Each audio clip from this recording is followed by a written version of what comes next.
So I hope you gave the test and you're all set for today's lecture. So let's begin with today's lecture. Uses of dimension analysis. And I think we have done one example for this in the last lecture. We did something like V is equal to U plus AT. Everyone remembers?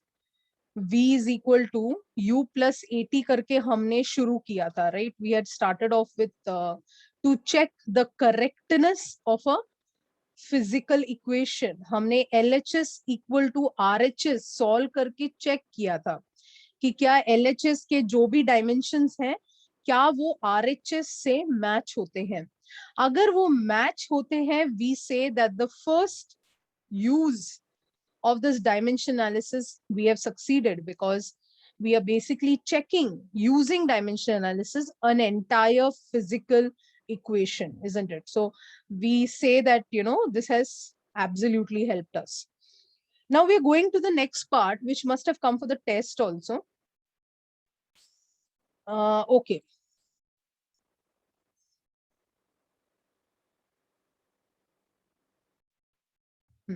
This must have come for the test. This was to find, this is a use of dimension analysis.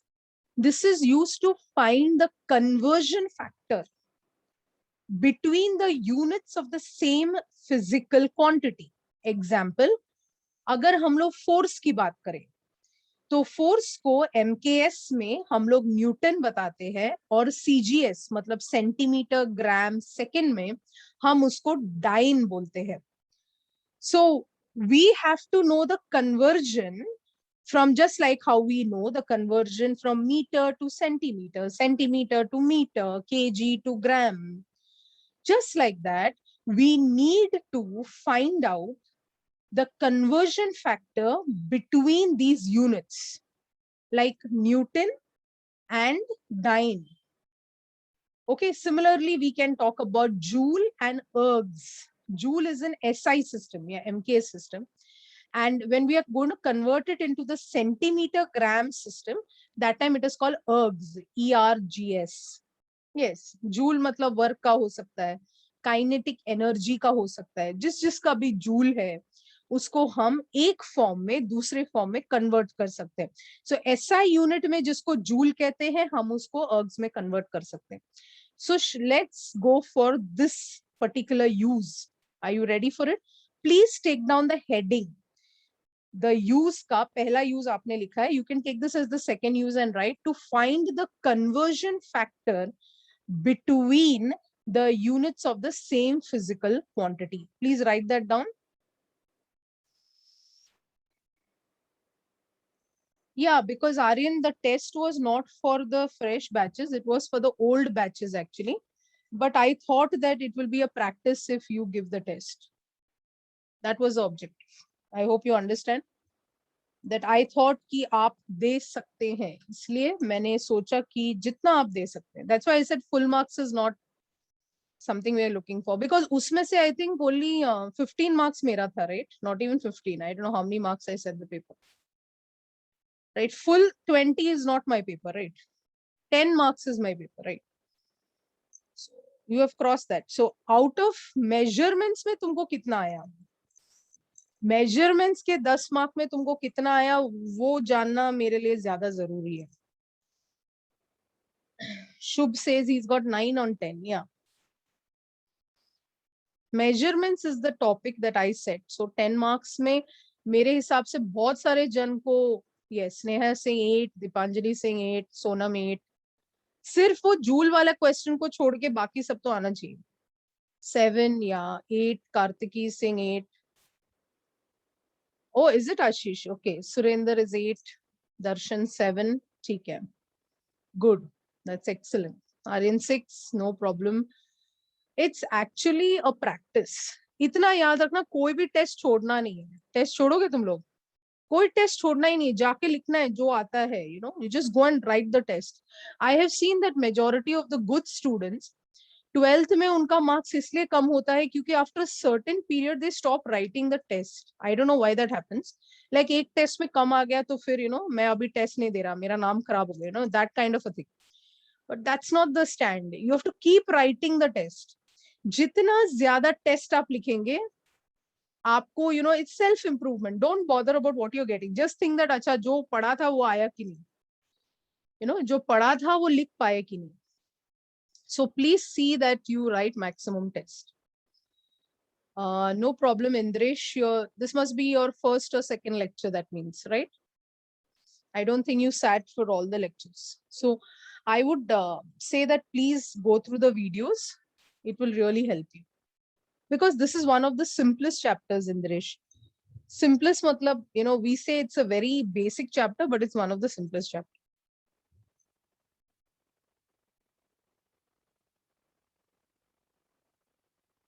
Lecture number 6 hai ye beta. Yeah, this is lecture number 6. Priyanka Tripathi, lecture number 6. Everyone has written this down?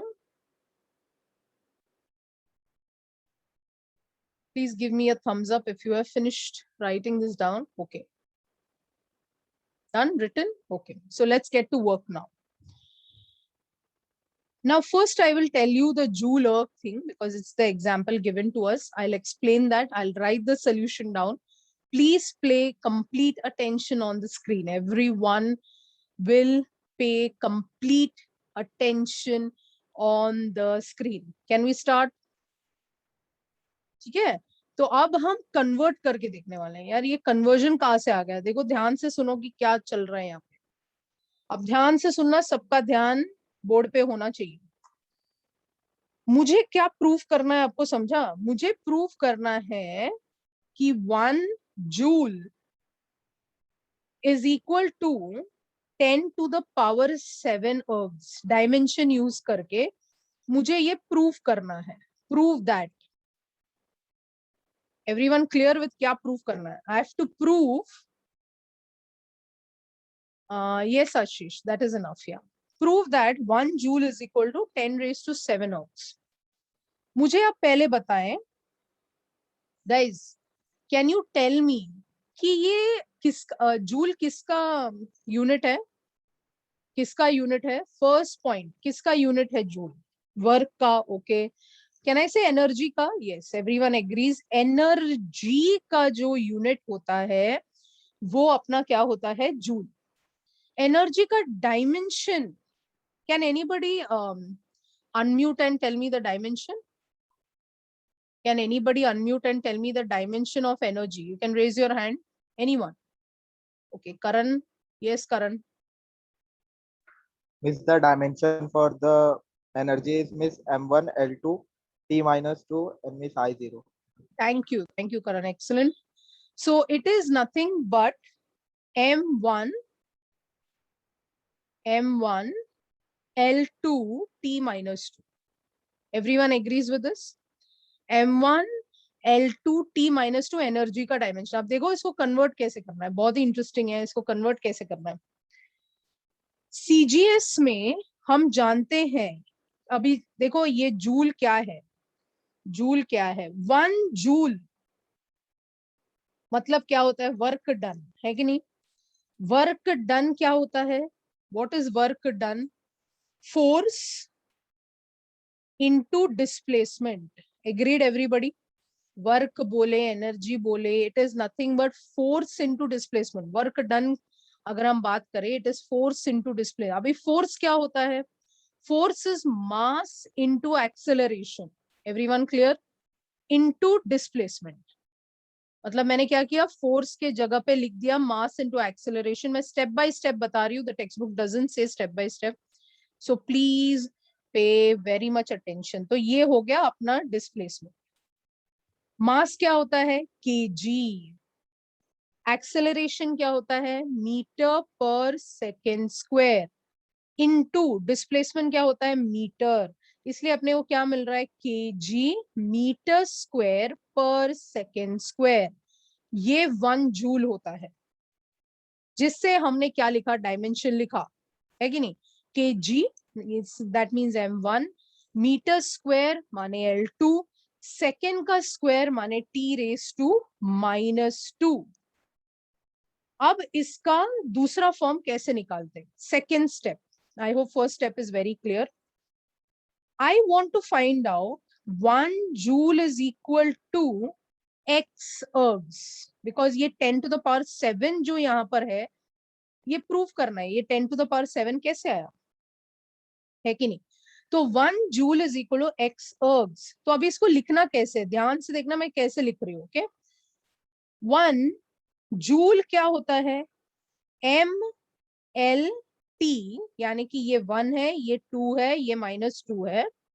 इसको क्या बोलना है पता है, 1 1 1 बोलना है, और is equal to x times of same dimension को वापस लिखे, बट इधर लिखे 2 L2 T2, और ऊपर वही रहेगा 2 और -2. Is this step understood by everybody?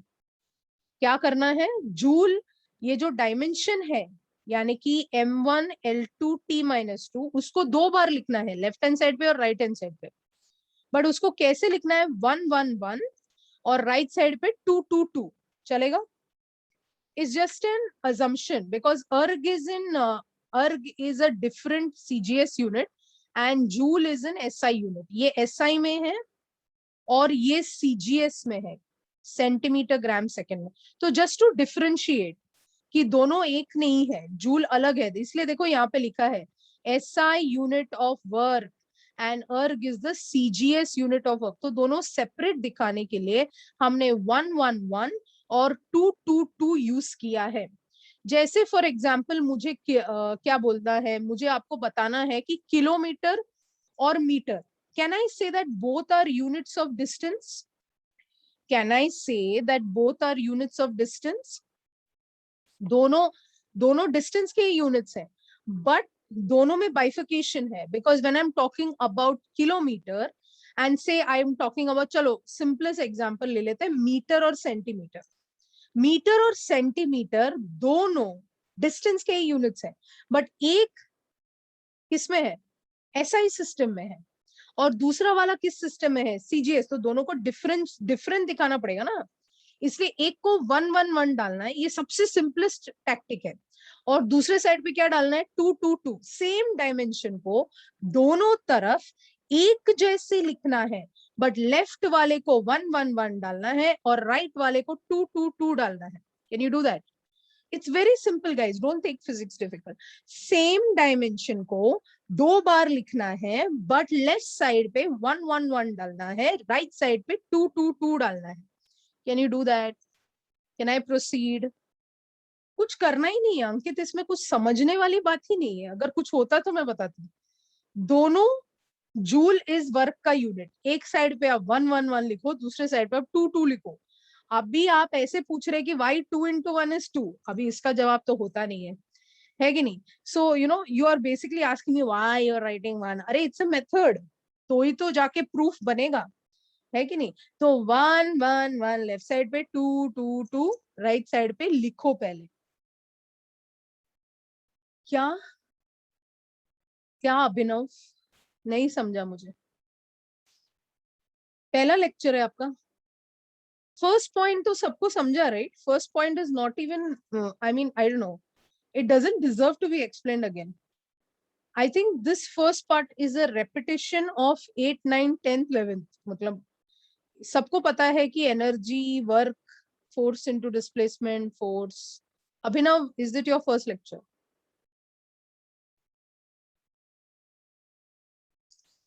Yeah, actually, right. बेटा कुछ भी नहीं है उसमें, डायमेंशन लिखा है और वो डायमेंशन कहाँ से आया वो बताया है, कि डायमेंशन जो होता है जूल होता है. भूमिका बेटा टेंशन मत लो, पहला लेक्चर है तो फिर सिर्फ ध्यान दो कि लिख दो पहले. Yeah, you may have to go through the previous lectures. At least lecture number 4 से अच्छे से देखो, ठीक है? लेक्चर नंबर 4 से अच्छे से देखो. 1 2 3 थोड़ा थियोरी है, तो वो आप आराम से बैठ के सुन सकते हैं. 4 5 6 जो है वो इम्पोर्टेंट वाले हैं, 4 से आप चालू कर सकते हैं, ठीक है? Okay Abhinav, try to understand please.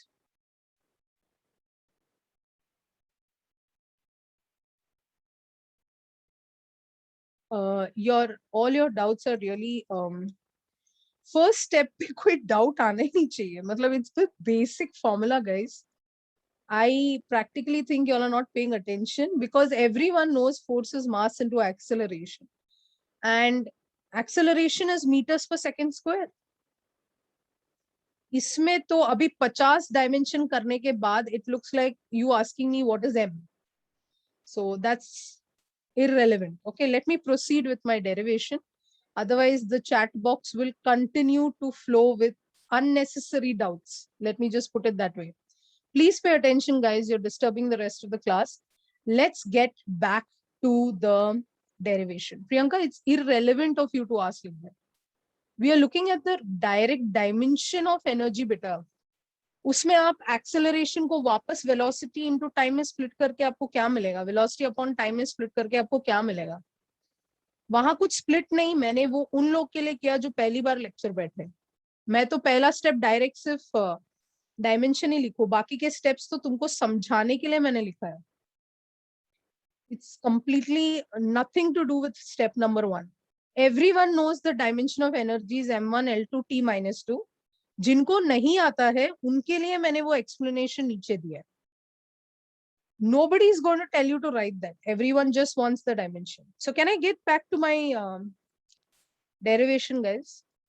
So I'm going to switch off the chat box, and I want everyone's attention till I finish the entire derivation. Okay, so that's the only way. There is no other way.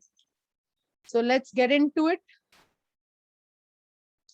Okay, so we have joule is equal to x times of ergs. That means something over the left hand side is equal to x times. X matlab 10 to the power 7 हमें जो निकालना है.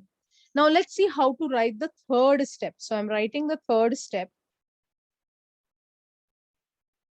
So what did we get on this side? We got m L2 t-2, which we called it as 1, 1 and 1, is equal to x times, we got this as m L2 t-2, 2, 2, 2. Now this is, what is this m? Okay, इससे पहले what will become x? Can I write it as, क्या हम ऐसा लिख सकते हैं? m1 upon m2. देखो ध्यान से क्या चल रहा है, ठीक है? L1 upon L2. T1 upon T2. I hope this is clear to everybody. इसको ये जो पूरा पार्ट है उसको राइट साइड पे शिफ्ट किया. So x is equal to m1. ये जो पूरा पार्ट है ना, इसको इसके नीचे डाला, मतलब डिवाइड कर दिया उससे. So I hope this is clear. x is m1 upon m2, L1 upon L2 the whole square, and T1 upon T2 raised to -2. Fourth step, x is equal to, मतलब what I have done, a is equal to x times of b रहेगा, तो x is equal to a upon b किया है मैंने. एक को दूसरे के नीचे डाल दिया है. That's all I did over here. ठीक है, सो इधर कुछ बड़ी बात नहीं है, सिर्फ डिवाइड किया है. सो x is equal to a by b. सो ये आप a बोल सकते हैं, ये आप b बोल सकते हैं. तो x is equal to a by b किया है मैंने ये स्टेप में. अब m1 l1 और t1, m1 l1 और t1 क्या है? आपका mks सिस्टम है. So what is m1? m1 is kg. m1 is kg. So it's like 1 kg upon m2 क्या है? cgs सिस्टम है. So it is 1 gram. इसको रखेंगे बॉक्स में. Next box. L1 क्या होता है? मीटर, यानी कि 1 मीटर. L2 क्या होता है? सेंटीमीटर, माने 1 सेंटीमीटर रेज टू 2. T1 का कोई ये नहीं है, क्योंकि दोनों केस में वो सेकेंड ही है. चाहे आप SI यूज करें या आप CGS यूज करें, दोनों में वो सेकेंड ही है. This is -2. सो इतना क्लियर है सबको? इतना क्लियर है? I am just switching on the chat. I hope it is clear. यहाँ तक क्लियर है? ओके, क्लियर हो जाएगा. थोड़ा देखो उसको, जिनको क्लियर नहीं है. It's nothing, I am just doing x upon y. कुछ बड़ा कुछ कर नहीं रहे हैं यहाँ पे. अभी तो बड़े डेरिवेशंस आने बाकी है तुम्हारे लाइफ में. So now this will become, अब देखो इसको इक्वल टू कर रही हूँ. Can anyone tell me how much 1 kg कितना ग्राम्स होता है? 1 kg कितना ग्राम्स होता है? 1000 grams होता है. So I'm writing 1000 grams upon 1 gram. चलेगा? तो इसको एज इट इज रखा है, मैं सिर्फ न्यूमरेटर चेंज कर रही हूँ. 1 मीटर कितना सेंटीमीटर है? 100 सेंटीमीटर्स अपॉन डिनोमिनेटर मतलब सेम रखना है, न्यूमरेटर सीजीएस में कन्वर्ट करते जाना है. तो ये 2 था. और सेकंड का तो कोई ये नहीं है क्योंकि 1 सेकंड अपॉन 1 सेकंड जो है ये पूरा कैंसिल होने वाला है, right? It's just going to be 1 raised to -2, which is 1 only. Now see what is going to happen. 10 के कितने zeros है? 1 2 3. So यहाँ 3 होगा क्योंकि ग्राम ग्राम जो है कैंसिल हो जाएगा. मल्टीप्लाइड बाय यहाँ पे कितना होने वाला है? सेंटीमीटर सेंटीमीटर कैंसिल, कितने जीरोस है? 2. 2 का स्क्वायर हो जाएगा 4. और ये क्या हो जाएगा? This is like 1 raised to -2, which is 1 only. So this is going to be 10 to the power 7. Did you get your x as 10 to the power 7? Hence, we have proved. So I'm writing the 5th point here. Hence, proved that 1 joule is equal to x ergs. That means 1 joule is equal to 10 to the power 7 ergs. ये proof आपको लिखना था exam में. So this is the answer to that question. I repeat once again. In the first step, what you have to write is just write the dimension of energy. और कुछ required नहीं, ये तो सिर्फ explanation के लिए बताया है based on previous lectures कि वो कैसे आया. So you are basically writing the dimension of energy in the first step. So first step होता है dimension of energy. Second step में क्या करना है? जो question पूछा गया है, that is 1 joule is equal to 10 raised to 7 ergs, proof करो. उसको लिखेंगे 1 joule is equal to x ergs. और जो dimension आपको मिला है लेफ्ट साइड पे भी लिखना है, राइट साइड पे भी लिखना है. बट यहाँ पे क्या लिखना है? 1 1 1. और दूसरे साइड पे क्या लिखना है? 2 2 2. क्योंकि एक साइड एसआई सिस्टम है और दूसरा साइड सीजीएस सिस्टम है ऑफ द सेम यूनिट या सेम डायमेंशन का एसआई और सीजीएस है. तो सेम ही लिखा है दोनों साइड पे, आप देखेंगे डायमेंशन सेम ही लिखा है. उसके बाद हम a is equal to x b के तौर पे x को साइड में ले रहे हैं, m1 upon m2, l1 upon l2, t1 upon t2 ले रहे हैं. m1 क्या होता है? 1 kg होता है और m2 मतलब सीजीएस है तो ग्राम होता है. l1 मीटर होता है तो l2 सेंटीमीटर होता है. t1 इज टाइम, सेकंड, और ये भी सेकंड होता है रेस टू -2. अब 1 kg क्या होता है? 1000 ग्राम्स होता है. इसलिए 1 kg की जगह पे मैंने क्या लिखा है यहाँ पे? 1000 grams upon 1 gram. Gram gram cancel हो गया, 10 टू द पावर 3 मिला. 100 centimetre upon 1 centimetre, centimetre centimetre cancel हो गया. 100 is 10 to the power 2. 10 to the power 2 का square is 10 to the power 4. 1 second is anywhere irrelevant, वो 1 हो जाएगा. And therefore your answer is 10 to the power 7. Hence proved कि 1 joule को जब हम convert करके CGS में अगर पूछा है, we have to use 10 to the power 7 ergs. तो हमने कैसे prove किया है? Using dimension analysis. तो आप क्या कर रहे हैं? हेडिंग आपका क्या है? यूज ऑफ डायमेंशनल एनालिसिस है. यूज ऑफ डायमेंशन एनालिसिस मतलब डायमेंशन यूज करके आपने दो क्वांटिटीज के बीच का कॉमन यानी कि फैक्टर, कन्वर्जन फैक्टर ढूंढा है. So we will do one more example. Please take this down. Please take this down.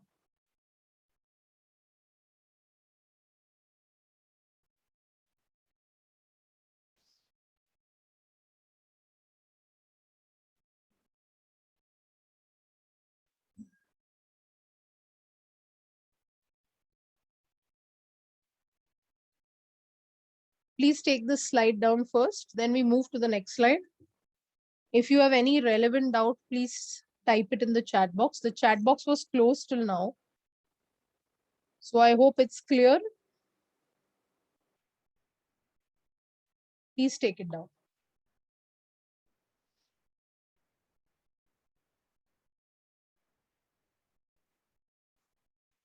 या आदर्श, वो सेकंड लिखने की जरूरत नहीं है, बट इट्स अंडरस्टूड ना, दिखाना जरूरी होता है कि दोनों में हमने सेकंड सेकंड यूज किया. Please take the slide down guys. या निश्चय, यस निश्चय, वो एक्चुअली इंटरनेशनली जो एक्सेप्ट करते हैं उसको हम एसआई सिस्टम के नाम से जानते हैं. या you can take any example. या एक और मैं करके बताती हूँ आपको, तो आपको एक थोड़ा और आइडिया आ जाएगा, प्रैक्टिस हो जाएगी. अभी मैं पूछने वाली हूँ, नेक्स्ट वाला आप ही सॉल्व करने वाले हो.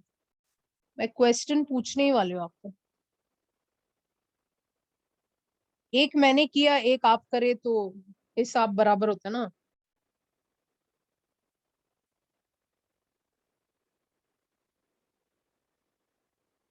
नहीं प्राची, ऐसा कुछ मेंशन नहीं करना है.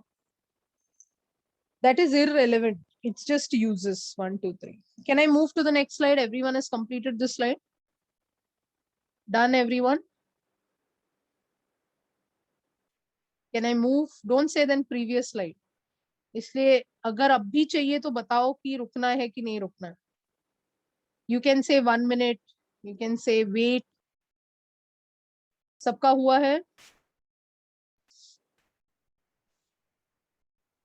Yeah, I'm giving you another minute.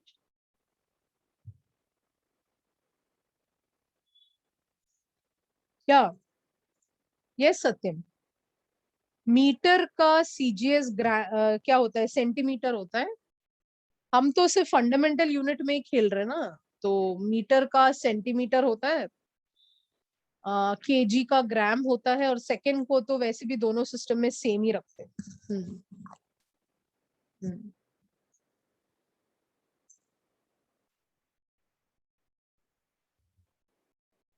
If you have any doubt or difficulty, you can put it in the chat box.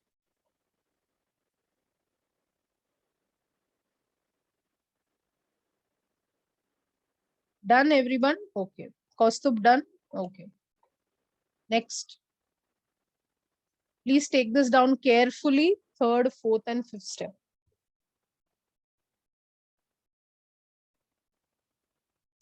Dipanjali, that's a difficult question.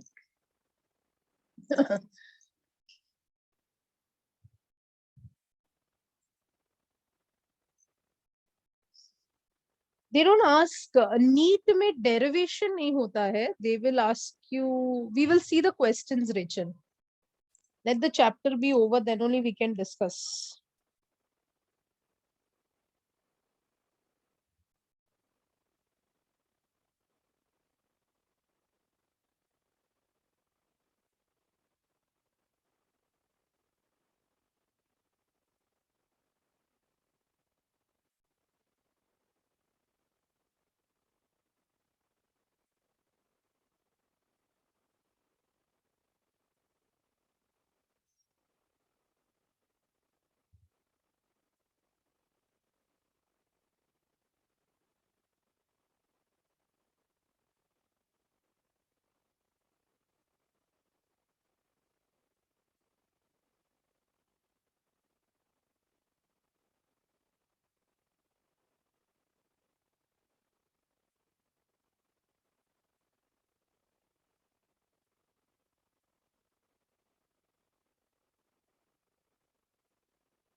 Okay, anyone, any doubt?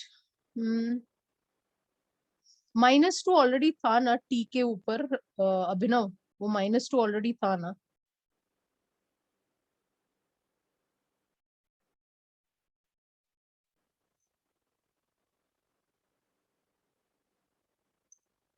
No, that's okay, beta. It is called ERGS only. It's not plural. It is called ERGS only, Sneha. It is not plural. Got it? Yeah. कभी कभी ऐसा होता है.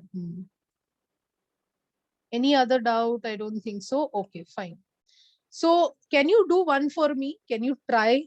Because देखो पहली बार देखा है तो थोड़ा practice तो बनता है कि नहीं.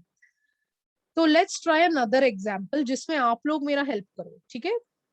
You all will get it. It's so simple, guys. Physics is the easiest. Physics है ना इतना easy है कि क्या बोलूं मैं. रोज सुबह उठ के बोलो I just love physics यार. You know, when you hate something, that becomes difficult. It's very simple. Let's look at example number 2. ठीक है, example number 2. वही, चलो. 1 Newton, okay, is equal to 10 to the power 5 dyne. आपको prove करना है. To prove, okay, using dimension analysis, you have to prove that. Ready? पहला step क्या होता है? द डायमेंशन ऑफ न्यूटन लिखना है. पहला स्टेप क्या होता है? द डायमेंशन ऑफ न्यूटन लिखना है. Can I write it directly? Is it okay? Can I write it directly? Yes. So I am going to write it m1. कौन बताएगा? Mass into acceleration, m1 l1 t -2. Any problem here? Newton मतलब force का unit होता है. So force is equal to mass into acceleration. Mass kg होता है, acceleration meter per second square होता है. I've just written the dimension of force. चलेगा? kg1, meter1 and second square is t raised to -2. Second, क्या करना चाहिए second step में? 1 Newton is equal to x dyne लिखना है. 1 न्यूटन इज इक्वल टू क्या लिखना है? X dyne. फिर लेफ्ट हैंड साइड पे क्या करना है? डायमेंशन को लिखना है. और कैसे लिखना है? What did I tell you to do? What did I tell you to do? Who will tell me what I have to write? यहाँ पर क्या नहीं लिखा मैंने? हाँ, यस. पहले क्या लिखना है? हाँ, दो चीजें यहाँ पे मिसिंग है. एक तो 1 1 1 लिखना है, इधर 2 2 2 लिखना है, और कुछ मिसिंग है यहाँ पे. क्या मिसिंग है? एक्स. Very good observation. यहाँ एक्स आएगा. ठीक है. अब थर्ड स्टेप में क्या करना है? थर्ड स्टेप में ऐसा लिखना है, x is equal to m1 upon m2 raise to 1, l1 upon l2 raise to 1, t1 upon t2 raise to -2.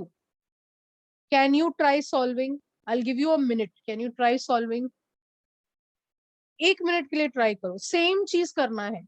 Numerator सब क्या है? न्यूमरेटर को डिनोमिनेटर्स में कन्वर्ट करना है. मतलब डिनोमिनेटर पूरा क्या है? सेंटीमीटर, ग्राम, सेंटीमीटर और second. Muskan, is this your first lecture? Muskan, is this your first lecture? Last lecture आप प्रेजेंट थे बेटा? So this is from the previous lecture, na? kg ka 1, so m1, m stands for mass, meter is 1, l का 1 and second square is t raised to -2. क्योंकि जो denominator में होता है, जब वो न्यूमरेटर में आता है तो हम उसको नेगेटिव लिखते हैं ऊपर. आंसर आ जाएगा. किस किस को आंसर आया?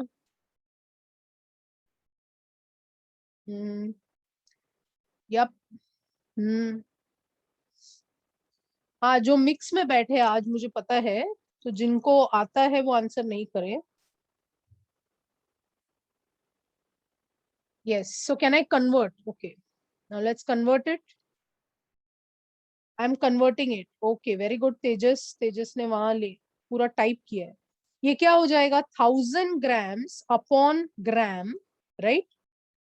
लेंथ क्या होता है? Raise to 1. लेंथ क्या होता है? 100 centimetre upon 1 centimetre raise to 1. 1 second upon 1 second raise to -2. अभी क्या होगा? Gram gram cancel, centimetre centimetre cancel, second second तो वैसे भी गया. तो इधर कितना आएगा? कितने 3 पावर है? 3 इंटू यहाँ पे 2. आंसर है 10⁵. Hence proved. हुआ क्या? इट्स वेरी सिंपल गाइस, कुछ नहीं करना है यार. हमेशा वही आने वाला है, 1000 grams अपॉन 1 ग्राम. फिर मैं थोड़ा डिफिकल्ट दूंगी लेटर ऑन, पर अभी के लिए इतना काफी है. ये एग्जाम में पूछते हैं 11th में. डन, सबका हो गया.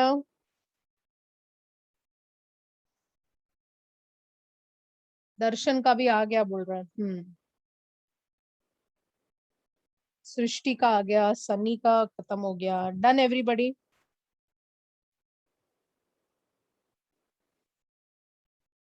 Can I move to the next use? नहीं नहीं, ऐसे ही पूछेंगे बेटा, डायरेक्टली पूछेंगे. इसमें कोई ट्विस्ट टर्न नहीं. ट्विस्ट टर्न का सवाल ही नहीं. खुद सोल्यूशन लिखने को टाइम लगता है, कौन ट्विस्ट करेगा क्वेश्चन. ठीक है, नाउ नेक्स्ट यूज के ऊपर जा रहे हैं. थर्ड यूज आप लिखे, to establish the relationship between the related physical quantities. To establish a relationship between the related physical quantities. I will explain. ये यूज क्या बता रहा है? To establish a relationship between related physical quantities. मतलब वो क्या करते हैं? वो अपने को फॉर्मूला नहीं देते हैं.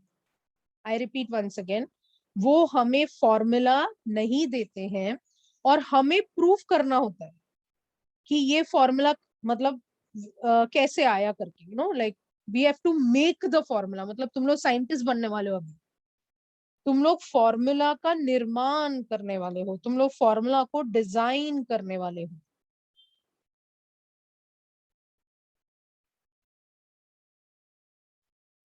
Please write the heading, third use of dimensional analysis. Third use of dimension analysis.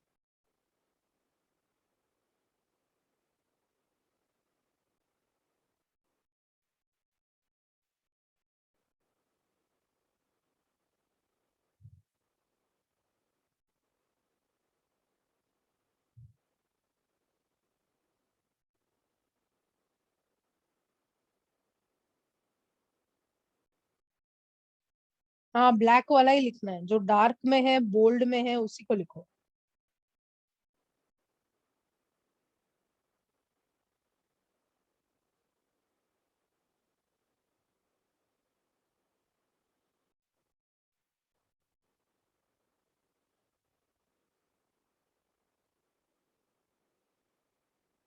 Done everybody. सिर्फ हेडिंग लिखना है बच्चा, सिर्फ हेडिंग लिखना है और कुछ मत लिखो. Pens down.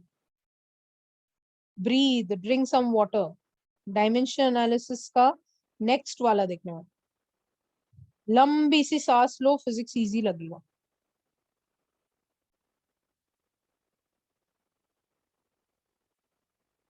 Can I start? Okay. अब देखो, क्वेश्चन की तरफ ध्यान देना. उन्होंने क्या बोला है, ध्यान से देखना है. Read the question. The period, I am reading it, I am underlining it. The period T of oscillation. मतलब कोई तो एक्सपेरिमेंट है फिजिक्स में जहां पर एक पेंडुलम ऑसिलेट कर रहा है, तो T is the time period of the pendulum. So क्या डेटा दिया है? T is the time period of the pendulum. Time period of pendulum. मतलब कोई पूछने नहीं वाला कि वो क्या एक्सपेरिमेंट है, कुछ नहीं. अपने को सिर्फ इतना ही डेटा दिया है. ये बताया है कि time period of the pendulum depends on the length. मतलब small L is the length. Okay. And acceleration due to gravity, मतलब जी. ये तो आपने स्कूल में भी पढ़ा है, एक्सेलरेशन ड्यू टू ग्रेविटी जी होता है, राइट. 9.8 मीटर्स पर second square. So acceleration of gravity due to gravity is given here. Now let us derive, देखो उन्होंने क्या लिखा है, let us derive the relation between T, L and G using which analysis? Let us derive मतलब T दिया है, L दिया है, G दिया और आपको बोला है जाओ फॉर्मूला निकालो. Using which analysis? Dimensional analysis. So listen to it carefully, okay? क्योंकि इन पे क्वेश्चंस आता ही है, 100% आता है. हमने इतने सारे डायमेंशन पढ़े लास्ट लेक्चर, 50 डायमेंशन पढ़े आप लोगों ने. इसको सॉल्व कैसे करना है? पहला step, step number 1. Listen to step number 1. लिखना है कि time t is directly proportional to length raised to 8. Because मुझे नहीं पता कि लेंथ का स्क्वायर होगा, लेंथ का क्यूब होगा, l अकेला होगा, कुछ आइडिया नहीं. तो मैंने लिखा t is directly proportional to l raised to a, क्योंकि तीन ही टर्म्स है, t है, l है और g है, और फॉर्मूला t के लिए निकालना है. फिर लिखना है t is directly proportional to g raised to b. पहला स्टेप समझा सबको क्या करना है? t को डायरेक्टली प्रोपोर्शनल जो भी दिया है l रेज टू a लिखना है, t को दूसरा जो भी दिया है g रेज टू b लिखना है, कुछ भी दिया जो भी दिया रहेगा. Step number 2. अब इसको साथ में लिख सकते हैं क्योंकि ये भी डायरेक्टली प्रोपोर्शनल है, इसका मतलब ऐसा लिख सकते हैं t is directly proportional to l raise to a g raise to b. Abhinav question पढ़ो. Abhinav, read the question, please. The period t of the oscillation of a pendulum depends on length. So t के लिए formula निकालना है जो length और g पे depend करता है. समझा अभिनव? The period t of the oscillation of a simple pendulum मतलब t l और g पर डिपेंड करता है. Given to us data. हवे में से मैंने जादू नहीं किया, दिया है उन्होंने और पूछा है कि अभी रिलेशन निकालो. नाउ अगर डायरेक्टली प्रोपोर्शनल साइन आता है तो नेक्स्ट स्टेप में क्या आना चाहिए? Anyone can guess? जब भी डायरेक्टली प्रोपोर्शनल साइन आता है तो नेक्स्ट स्टेप में क्या आना चाहिए? इक्वल टू कांस्टेंट आना चाहिए. यस और नो? तो इक्वल टू लिखेंगे, कांस्टेंट का तो कुछ अता पता नहीं है तो उसको के बोलेंगे, है कि नहीं? k बोलेंगे, k is the constant. So l raised to a, g raised to b. Step 2 तक clear? So we can just say that k is a constant of proportionality and it is dimensionless. So we will mention here कोई भी constant निकालना ही नहीं आपको. आपको directly लिखना है कि k is a constant of proportionality. It's a constant. And it is dimensionless. मतलब we are not going to find out k anytime. इतना याद रखो. And it is dimensional. मतलब हमें k का कुछ लेना देना नहीं है. So it will be dimensionless. Clear everybody?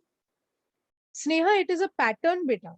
जो भी जिस पे भी डिपेंड करता है उसको डायरेक्टली प्रोपोर्शनल करके length raise to a. You can use x and y also. And time directly proportional matlab it depends on g. The meaning of this is t depends on l, and here it means that t depends on g. K has a value but dimension analysis will never prove that. K has a value but dimension analysis will never prove that. K से आपको कुछ लेना देना है नहीं, वो उसका limitation बन जाएगा ना. डायमेंशन एनालिसिस थोड़ा ना परफेक्ट है.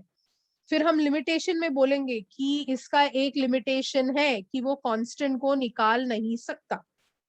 सब कुछ थोड़े ना परफेक्ट होता है. System is not perfect. जितना कर सकते हैं इधर क्या कर रहे हैं? इक्वेशन बना सकते हैं. Got it? नाउ सी, मतलब मेरा स्टेप कौन से कहां पर रुका है? So step number 3, I have come to t is equal to k l raised to a g raised to b.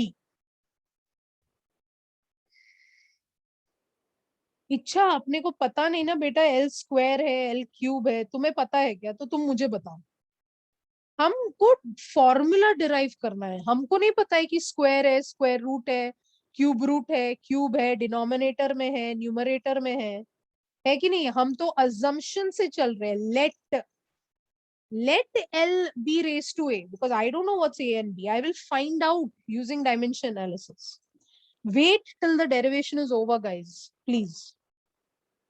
Now, very simple thing करना है. Next step बहुत simple है. ध्यान से देखो क्या करना है. लेफ्ट साइड पे कौन है? टाइम है. टाइम का मतलब m तो है नहीं, l तो है नहीं, t is 1. टाइम का मतलब सेकेंड ही होता है ना. Is equal to k length. l का मतलब क्या होता है? l is length. So I will write it as L1 raised to a. चलेगा? l is length only. Anybody who can tell me what is the dimension of acceleration due to gravity?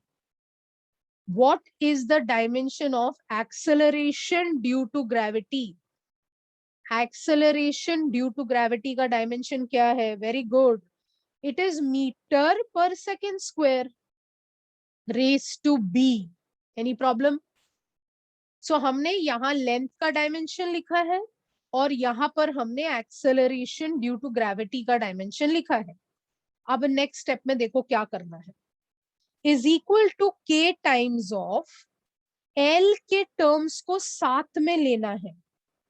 l के terms को साथ में लेना है. That means a plus b.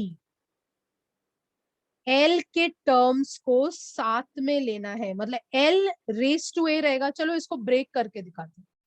एक step extra लिख देते हैं तो आपको और भी क्लियर हो जाएगा. एक्स्ट्रा एक स्टेप लिख देते हैं, ध्यान से देखना. L रेस टू A, ये A अंदर मल्टीप्लाई होगा. सो 1 इंटू A क्या होता है? A, right. 1 इंटू A क्या होता है? A. These are not equal to signs. These are, I was just pointing out that नहीं तो वो equal to भी आप लिखेंगे. It is L into G. I was just showing you L into G. No नहीं तो भूल जाएंगे आप क्या है. L है और ये G है. नाउ देखो यहाँ पर क्या आएगा? L raise to B T raise to minus 2B. चलेगा? L raise to B T raise to minus 2B. अभी देखो क्या आएगा? K times of L base है तो पावर को क्या होता है जब मल्टीप्लाई करते हैं? आपने पढ़ा रहेगा indices. This will become addition क्योंकि base is same, so it will become a plus b. Agreed everyone? और t का कैसे होगा? t का तो कुछ है ही नहीं, सिर्फ -2b. और इसको लेफ्ट हैंड साइड में m0 L0 t raise to 1. यहां तक सबको क्लियर हो गया? कुछ नहीं किया है. लेंथ का डायमेंशन डाला, एक्सेलरेशन का डायमेंशन डाला, सबको रेस टू a किया है. इंडाइसेस यूज करके लेंथ का a प्लस बी हो जाएगा और टाइम जो t है वो -2b हो जाएगा. अब और भी आसान है. नेक्स्ट स्टेप क्या करना है? LHS के पावर को RHS के पावर के साथ कंपेयर करना है. LHS के पावर को RHS मतलब L, देखो L यहाँ पर L रेस टू क्या है? L रेस टू क्या है? 0 को इसके साथ कंपेयर करना है. इजी है. जिसका बेस सेम है उसको कंपेयर करना है. So can you tell me what should I write? Mathematics people, what should I write? What should I write? कौन बताए? Step number 5. What should I write? I should write a plus b is equal to 0. Agreed? I should write a plus b is equal to 0. बराबर है. Next t और t दोनों side का t देखो. What should I write? Yes, I should write -2b is equal to 1. है कि नहीं? So can anybody tell me what is b? Can I say b is -half? Can I say b is -half? क्या हम बोल सकते हैं b -half है? अगर b आपका -half है तो a प्लस b 0 होता है. a प्लस b 0 होता है. a plus b is 0. तो what is B? Minus half is equal to 0। तो ए कितना हो गया? अगर a minus half is 0, can I say therefore a is nothing but half? Everyone agrees? A is therefore raised to half. Anybody? Maths में half मतलब क्या sign होता है? तो हम लोग क्या करने वाले हैं, ये जो हमने लिखा है a और b का वैल्यू लेके आए अभी हम लोग। अगर हाफ बोला तो मैथ्स क्या कहता है? हाफ मतलब रूट होता है। So step number 7, I'm just repeating step number 3 here. T is equal to K L raised to A G raised to B. A का वैल्यू क्या मिला है अपने को? A का वैल्यू आया है half. So I will write L raised to half. G, B का वैल्यू क्या मिला है? Minus half. So can I say T is equal to K? अभी ध्यान से देखो, इसका मतलब होता है ऐसे, रूट आ गया ना, और g raise to minus half का मतलब होता है ये डिनोमिनेटर में था। You agree? जब भी माइनस आता है मतलब उसको डिनोमिनेटर से लेके आए हम लोग, इसलिए ये ऐसा दिखेगा k अंडर रूट ऑफ, दोनों रूट है तो एक साथ डाल दो, हेंस देखो आपने एक फॉर्मूला लाया, this is the formula for pendulum. जब पेंडुलम ऑसिलेट करता है ना, उसका टाइम पीरियड, पेंडुलम देखा ना, वो घड़ी में जो पेंडुलम रहता है उसका जो टाइम पीरियड होता है, it is K root of L by G. Actually K 2 पाई होता है, बट हम वो 2 पाई को डिराइव नहीं करते क्योंकि we are not bothered about it, क्योंकि हम यहाँ डायमेंशंस में खेल रहे हैं और 2 पाई का कोई डायमेंशन नहीं होता। I repeat once again, pay attention. जब भी हमें कोई क्वेश्चन दिया रहता है जिसमें हमें फॉर्मूला निकालना है, आपको सिर्फ चेक करना है कि किसका फॉर्मूला निकालना है। तो they said the period T of oscillation का फॉर्मूला निकालो, मतलब ये बंदा लेफ्ट हैंड साइड पे आने वाला है। वो किस पे डिपेंड कर रहा है? वो लेंथ पे डिपेंड करता है, और एक्सेलरेशन ड्यू टू ग्रेविटी मतलब जी पे डिपेंड करता है। तो हम क्या लिखेंगे? टी, एल और जी, ये 3 टर्म्स में हम बात करने वाले हैं। Now T depends upon L raised to, so T is directly proportional to L raised to A लिखना है पहला स्टेप। सेकेंड स्टेप में लिखना है T is directly proportional to G raised to B, ये हमारा पहला स्टेप है। दोनों को साथ में लिखना है in the second step, and equal to sign डालकर K डाल देना है, और K को बोलना है it is a constant of proportionality and it is dimensionless. फिर क्या करना है? बहुत easy, T stands for time, time का डायमेंशन क्या होता है? Second. L stands for length, length का L1 आएगा। G क्या होता है? एक्सेलरेशन ड्यू टू ग्रेविटी, तो एक्सेलरेशन का डायमेंशन लिखना है। फिर A को अंदर मल्टीप्लाई करना है और B को भी अंदर मल्टीप्लाई करना है। तो L रेस टू A आया, L रेस टू B आया, T रेस टू -2B आया। अब लेफ्ट हैंड साइड और राइट हैंड साइड देखो। लेफ्ट हैंड साइड में जिसका बेस सेम होता है उसके पावर्स ऐड हो सकते हैं। तो L raise to A plus B आया और T का -2B आया। अब लेफ्ट हैंड साइड और राइट हैंड साइड को कंपेयर करें। M का तो कोई टर्म नहीं है राइट हैंड साइड पे, तो M को छोड़ दे। तो यहां पर क्या आएगा? A plus B is equal to 0 आया, इसलिए A प्लस बी 0 लिखा मैंने, और -2B इज इक्वल टू 1 लिखा मैंने।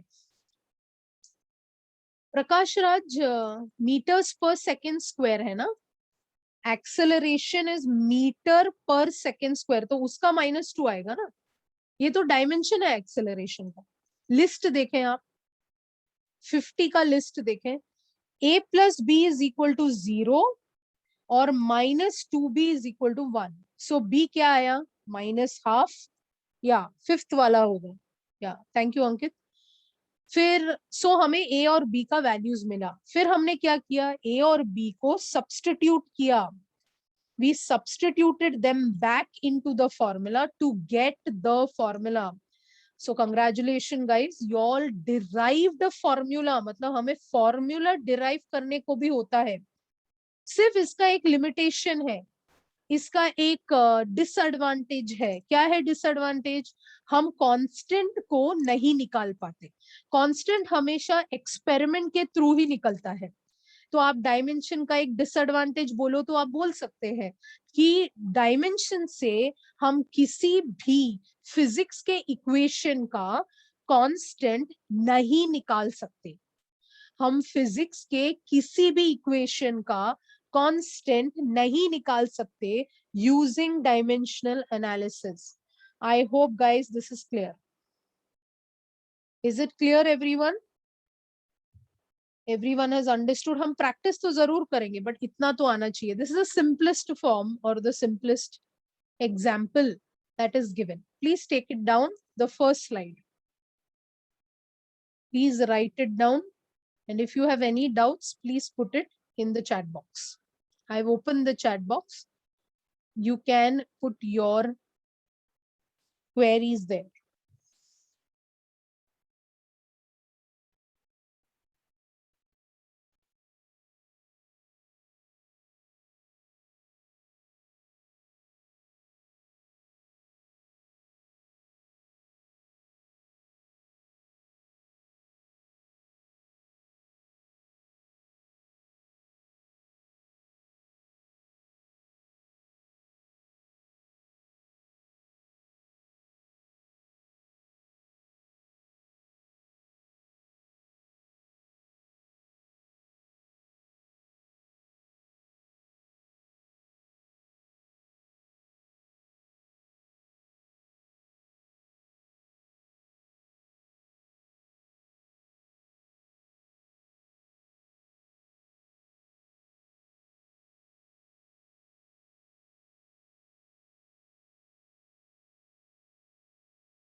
I'm mute.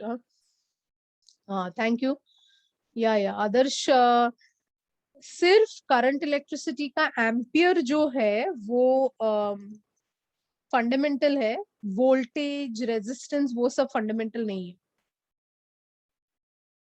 है. जैसे लिख के होता है please tell me in the chat box, नहीं तो मुझे समझेगा नहीं.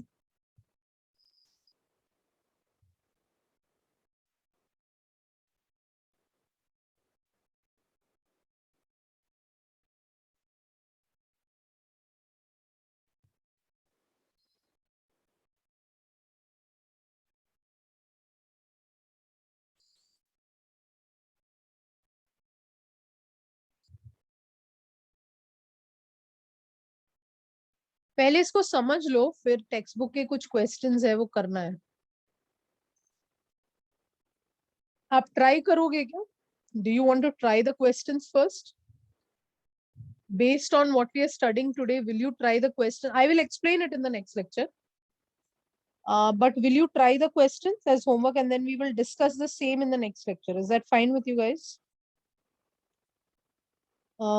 Question number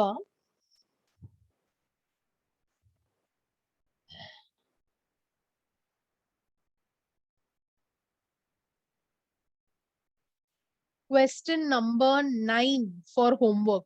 Page number 15. 15th page of the textbook mein 9.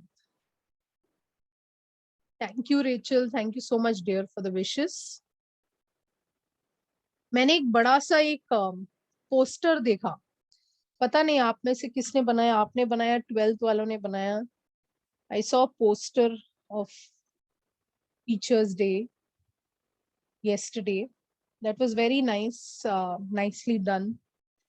I wonder who did it. Page number 15 का 9th question is for homework. Page number 15 का 9th question is for homework. Please take down this slide.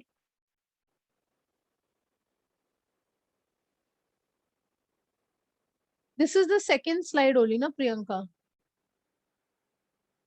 Second slide ही है. पहला slide complete नहीं है?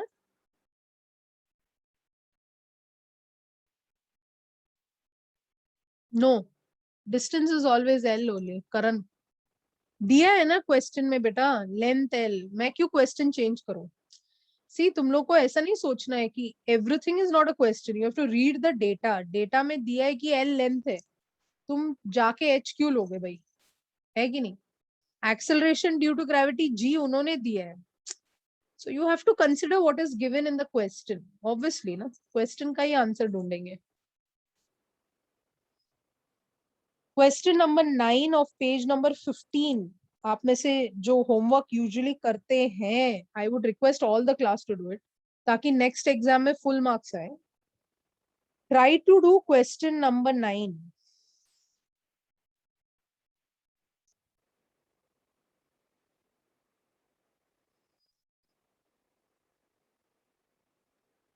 Question number 9 और 10 अगर आप कर सकते हैं, या Satendra. Let everyone finish this, then I will show you. Let the rest of the class finish this slide.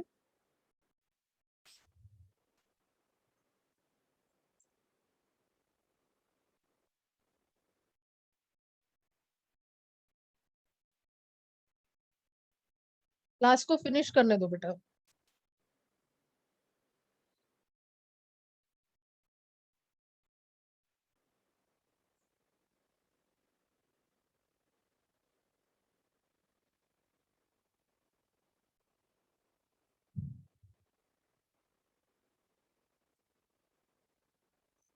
Any doubts on this slide you can ask.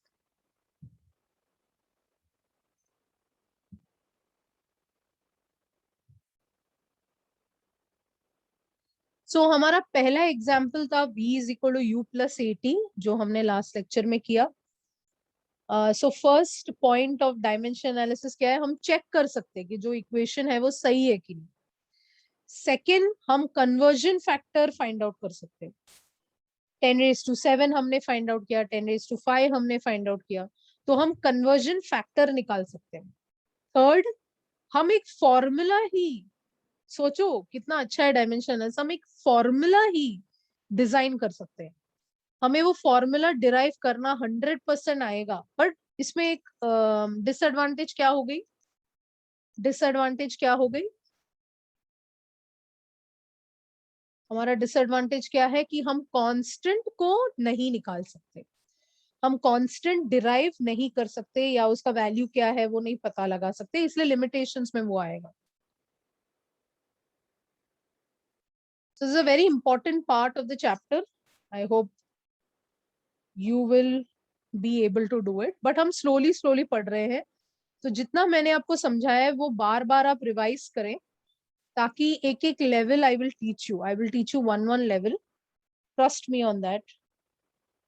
अपने को हाई मार्क्स लाना है कि नहीं? आप, अगर आप मेडिकल स्टूडेंट है तो आपका टारगेट 650 होना चाहिए, 650 marks. I hope you know NEET में कितना, फिजिक्स में कितना क्वेश्चन होता है नीट में? 45। Very good. इस बार उन्होंने क्या किया ना, 30+15 ऐसे सब किया है, मतलब उन्होंने एक्स्ट्रा डाले हैं। 200 क्वेश्चन है टोटल नीट के नए पेपर में, जो नया पैटर्न आया ना, तो उसमें उन्होंने नए पैटर्न में आपको ऑप्शन दिया है, बट फिर भी मार्क्स तो सेम ही है। 30 क्वेश्चंस होता है इंद्रेश, JEE मेन में 30 होता है फिजिक्स के क्वेश्चंस, और नीट में फिजिक्स के 45 होते हैं। 650 टारगेट करके चलो, 650 टारगेट पकड़ के चलो 720 में। 650 will give you an MBBS seat. 580 is I think almost border, मतलब 580 भी border है, 580 से कम is not possible। और जो MHCT दे रहे हैं 200 में 170 is your target। 170 and above मिलना चाहिए for you to get into the top colleges in the state. Like if you want to get into VJTI, Sardar Patel, if you want to get into ICT, the Institute of Chemical Technology, or you want to get into colleges like KJ Somaya and so on, then you should get a very strong score. So because if you are not writing JEE main and you are writing MHCT, तो MHCT का 170 on 200 होना चाहिए. Because actually JEE main लिखने की जरूरत नहीं है Maharashtra students को, अगर वो यहीं पे एडमिशन लेना चाहते हैं. अगर आप बाहर एडमिशन लेना चाहते हैं तो आप 100% JEE मेन लिखें. मतलब प्राइवेट यूनिवर्सिटीज जैसे Jain university, Amity university, SRM university, अगर आप बिट्स बिलानी ऐसे कॉलेजेस में लेना चाहते तो JEE मेन लिखना जरूरी है. नहीं तो आप MHCT लिख सकते हैं फॉर महाराष्ट्र, क्योंकि 85% सीट महाराष्ट्र में 85% सीट MHCT को जाता है और सिर्फ 15% सीट JEE मेन को जाता है.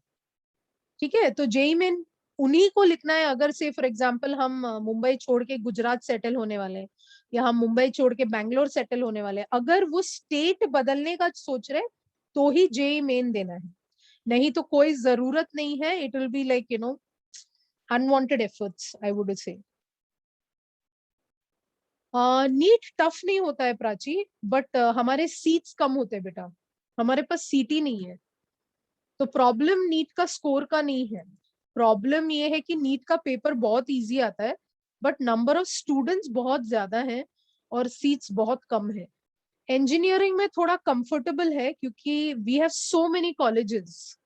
तो हमारे पास करीबन 10,000 15, आई थिंक अराउंड 15,000 सीट्स है, if I am not mistaken. Around 15,000 seats है हमारे पास. ये जो सुरेंद्र आप बोल रहे हो ना, वो पूरा महाराष्ट्र रहेगा और उसमें आप पूरा पकड़ के बोल रहे हो शायद.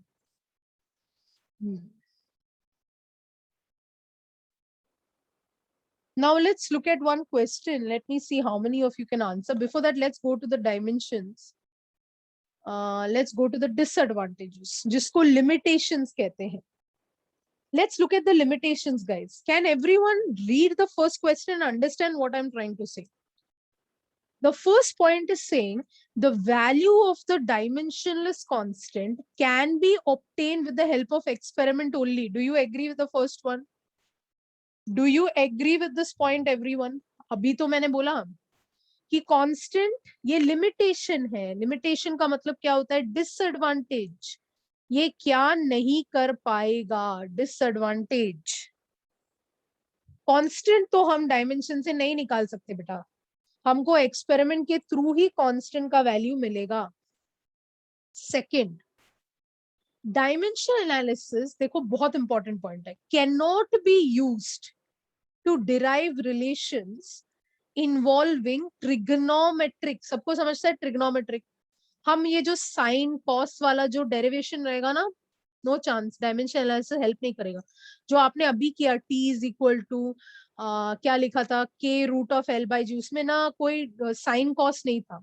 ये क्या है अपना साइन कॉस टैन, ये सब नहीं है ना इसमें. अगर ये सब होता तो डायमेंशन एनालिसिस से उसका फॉर्मूला नहीं निकलेगा. एक्सपोनेंशियल समझता है?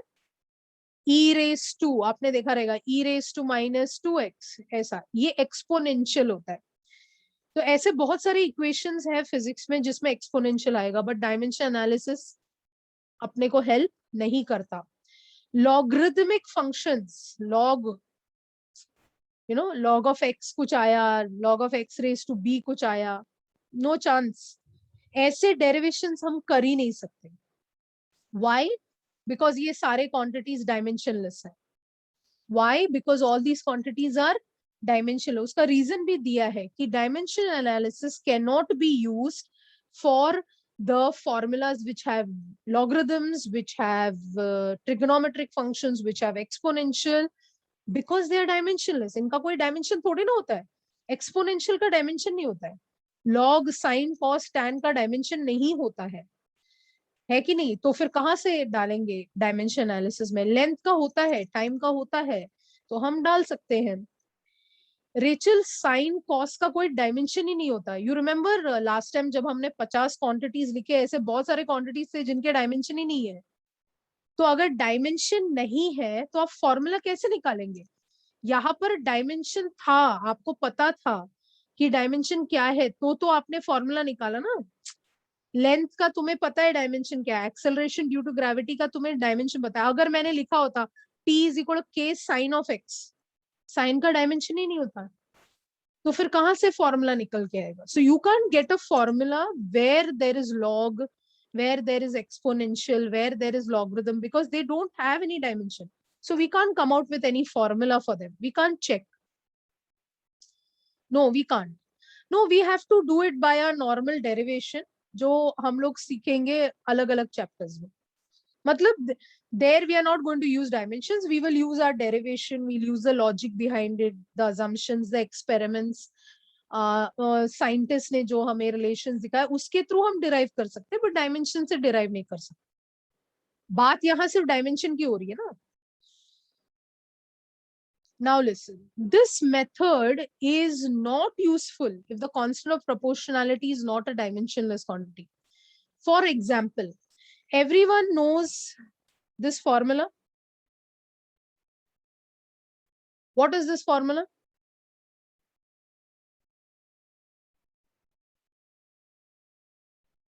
What is this formula?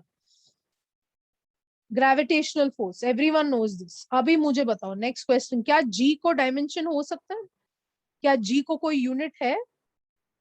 क्या जी का कोई यूनिट है? यस है, जी का यूनिट है ना. जी का यूनिट क्या है एनीबॉडी? जी का यूनिट निकालना है तो इसको इधर डालो, F into R square upon m1 m2 आएगा, यानी कि इसका यूनिट है newton metre square upon kg का स्क्वायर. अरे याद है क्या? तो जी का तो यूनिट है. अगर मेथड हमारा यूज करना है जो हम पहले यूज कर रहे थे ना अभी, टी इज इक्वल के रूट ऑफ एल अपॉन जी, के तो डायमेंशनलेस है, के का कोई डायमेंशन नहीं है बच्चा. तो ये मेथड कब फेल हो जाता है? When does this method fail? It fails when the constant is a quantity which has dimension. This method will fail if the constant has dimension. अभी जो आपने एग्जाम्पल देखा वो था 2 pi root of L by G. You know this is actual formula, जिसको आपने आराम से क्या बोला, के है. के बोल सकते हैं क्योंकि 2 pi is a constant, 2 into 3.14 is a constant. तो ये इसके लिए वर्क हुआ, बट इसके लिए वर्क नहीं होगा. Got it?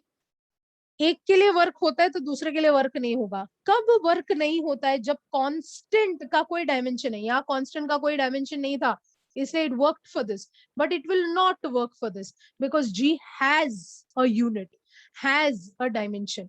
So when the constant has a dimension, has a unit, then this what we just solved will not work.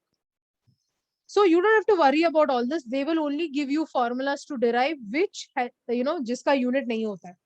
आपको इतना डिफिकल्ट लेवल तक जाने की जरूरत नहीं है. They won't give you formulas which जिसका कांस्टेंट है, बिकॉज उनको पता है, हमने डिसएडवांटेज आपको सिखाया है कि it will not work for it. Now if the correct equation contains some more terms of the same dimension, it is not possible to know about their presence using dimensional equation. Can anybody think of an example? Can anybody think of an example? Can anybody read this 2-3 times and find out what are we talking about? What are we talking about? I will write the equation here as per the. Have you seen this equation? Have you seen this equation?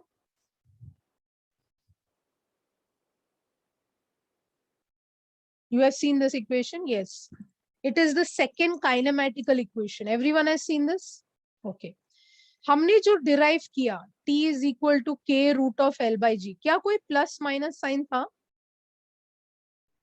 क्या कोई plus minus sign था? नहीं था. There is no plus minus. This is one term.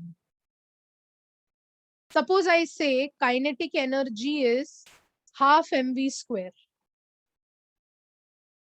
Okay, क्या plus minus है इसमें?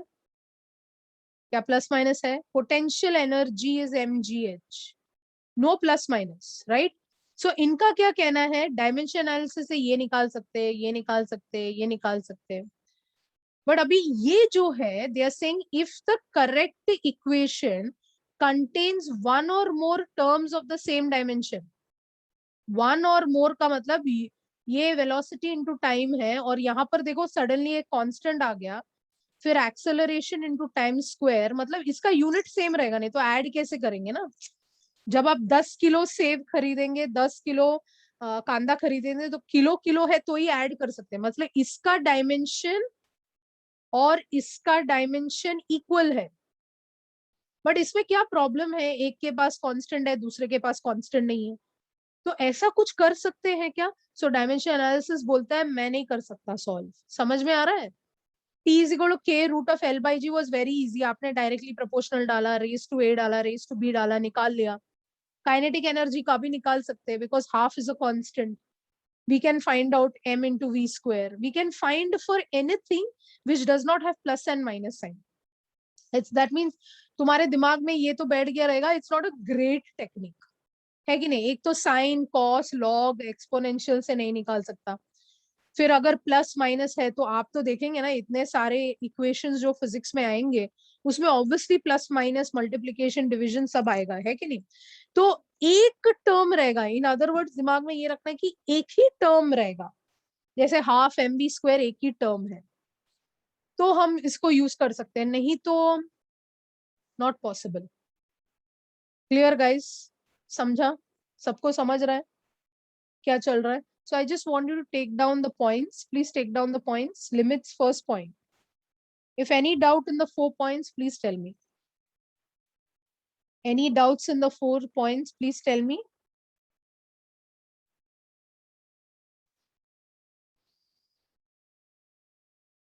आदित्य, बैठ के काउंट करना पड़ेगा अपने। We have more than 1500 formulas in physics. तुम जो पूछ रहे हो ये मेरे को बैठ के रात को काउंट करना पड़ेगा। तुम नंबर पूछ रहे हो, क्या फर्क पड़ता है कितना है?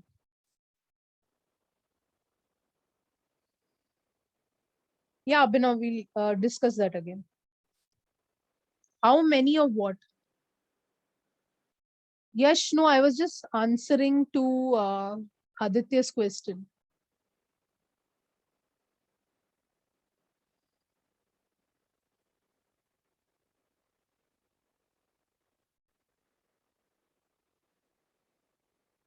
Please take it down.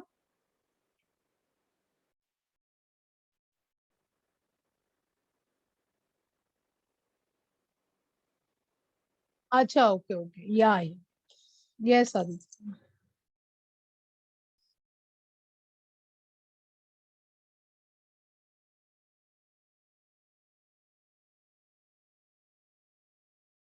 Yeah, anyway, the slide will be shared with you all. तभी आप वैसे भी check कर सकते हैं. Sir must have shared all the books, right?